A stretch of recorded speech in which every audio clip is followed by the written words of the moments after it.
क्या भारत में वापस आ रहा है टिकटॉक? फैंस ने दी है जानकारी तो इंटरनेट पर मची हलचल।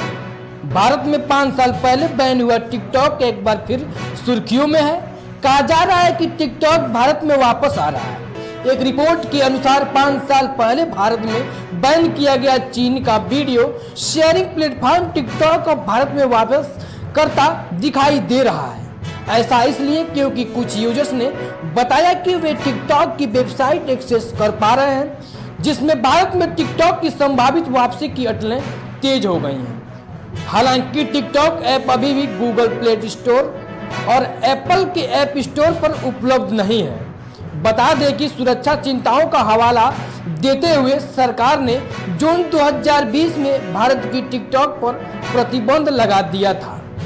आइए जानते हैं पूरी रिपोर्ट। उससे पहले इस वीडियो को एक लाइक और चैनल को सब्सक्राइब करके बेल आइकन जरूर दबा दें। मैं हूं राजकुमार राव, आप देख रहे हैं आरआर इंडिया न्यूज नेटवर्क। तो सवाल यह है कि क्या टिकटॉक भारत में वापस आ रहा है?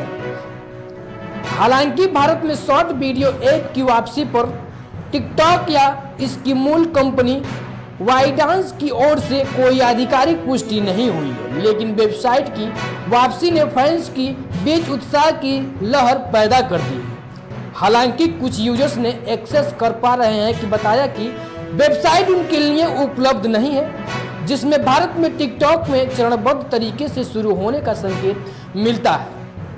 यूजर्स ने यह भी कहा है कि कुछ सब पेज अभी भी उपलब्ध नहीं है। इसका मतलब यह है कि टिकटॉक की आधिकारिक तौर पर भारत में वापसी नहीं हुई है। तो क्या है, आइए जानते हैं कि भारत में टिकटॉक को बैन क्यों किया गया था।